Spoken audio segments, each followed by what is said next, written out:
দুই বোন আর মা বাবা, চারজনের সংসার ছিল। খুব আনন্দে হেসে খেলে ঘুরে ফিরে খুব আনন্দে দিন যাচ্ছিল।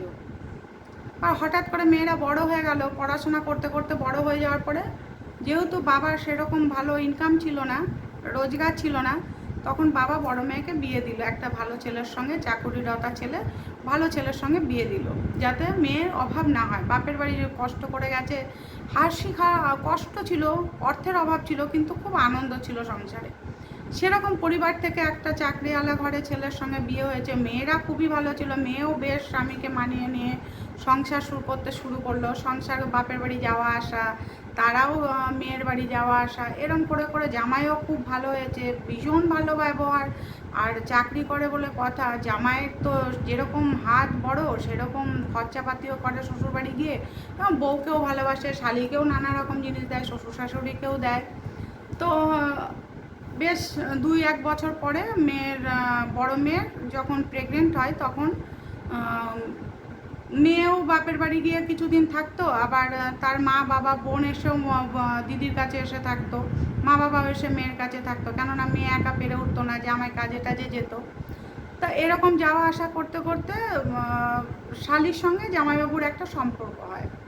তো যখন বাচ্চা হতে বাপের বাড়ি গেছে, যে বেবি হবে বলে, তখন শালির সঙ্গে তার সম্পর্কটা একদম গাঢ় হয়ে যায়। বেবি হয়ে যাওয়ার পরেও তো তার শালির সঙ্গে সব জায়গায় ঘুরতে যাওয়া, নিয়ে আসা, এখানে যাওয়া, ওখানে যাওয়া, সেখানে যাওয়া। দিদি কিছুটা ইঙ্গিত করতে পেরেছিল, বোনকে বলেছিল যে তুই এত কেন ওর সঙ্গে ঘুরতে যাস, সব জায়গায় কি তো ওকে যেতে হয়, ওকে নিয়ে তোর যেতে হয়। আর স্বামীকেও বলেছিল সব জায়গায় কেন বোনকে নিয়ে যাও, যেখানে তোমার একা গেলে হয়ে যায়, তুমি সেখানেও বোনকে কেন নিয়ে যাও। বলছে আরে শালিকে নিয়ে গেলে কি হয়, ওর চয়েসটা তো ভালো, যে কোনো জিনিস কিনতে গেলে ওর জন্য বোনকে নিয়ে যাই। ঠিক আছে, ভালো কথা। বাবা মাকে তার সন্দেহের কথা বলেছিল মেয়েটি, বড় মেয়ে, যে মা দেখো এরকম বোনের সঙ্গে ওর সম্পর্কটা দিন দিন কিন্তু একটু অন্যদিকে চলে যাচ্ছে, তোমরা একটু খেয়াল রেখো। আমি বাচ্চা হতে গিয়ে দেখো আমি আমার স্বামীকে না হারিয়ে ফেলি। তখন মা বাবা বললো তোর মনের একটা ভুল, ও হচ্ছে বোন হচ্ছে তোর জামাইবাবুকে দিদির দাদার মতো ভালোবাসে, ও তো তোর বোনকে বোনের মতো ভালোবাসে, এখানে তুই সন্দেহ কোথায় দেখছিস। তারপরে মেয়েটি যখন বুঝতে পেরেছে যে এদেরকে বলে কিছু হবে না, তখন সে করলো কি, তার বাপের বাড়ি থেকে ছেলেকে মানে যে সন্তান হয়েছিল সন্তানকে নিয়ে 2-3 মাসের মধ্যে নিজের সংসারে চলে গেল। সংসারে গেলে কি হবে, বোন মাঝে মাঝে যেত, আর স্বামী কাজকর্ম যখনই ফাঁক পেত তখনই শালিকে নিয়ে এখানে ওখানে সেখানে ঘুরতে যাওয়া।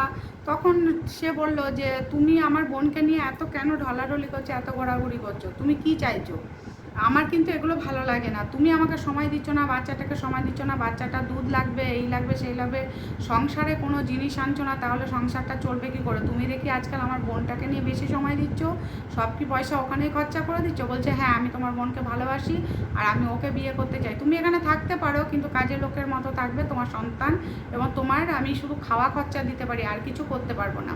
তখন বড় মেয়ে করলো কি, মা বাবার কাছে চলে গেল, আর করলো জামাই করলো কি, তার শালিকে বিয়ে করলো। তো মা বাবা তখন তার ভুলটা বুঝতে পারলো যে হ্যাঁ বড় মেয়ের কথা শুনে যদি আমি প্রথমেই ওই মেয়েকে শাসন করতাম, তোদের বাড়িতে যেতে না দিতাম, জামাইবাবুর সঙ্গে অত ঘোরাফেরা করতে না দিতাম, তাহলে হয়তো আজকে এই দিনটা দেখতে হতো না, তোর সর্বনাশটা হতো না। যাই হোক 2-3 বছর বোনকে বিয়ে করে যখন সংসার করছে, ততদিনে মেয়েও মায়া বাবার কাছে রয়েছে, বড় বোন।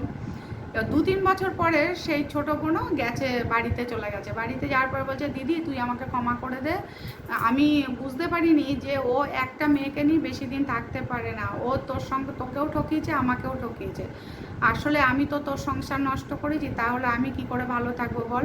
আসলে জামাইবাবুই ভালো না, যে ওই ভালো না, ও যদি ভালো হতো তাহলে একজনকে নিয়েই তো সংসার করতে পারতো, যেখানে তোকে নিয়ে করতে পারলো না, আমাকে নিয়েও করতে পারলো না, এখন আবার অন্য মেয়ের সঙ্গে ঘোরাঘুরি করছে, তাই আমি ওকে ছেড়ে চলে এসেছি, ওকে আমি ডিভোর্স দিয়ে দেবো।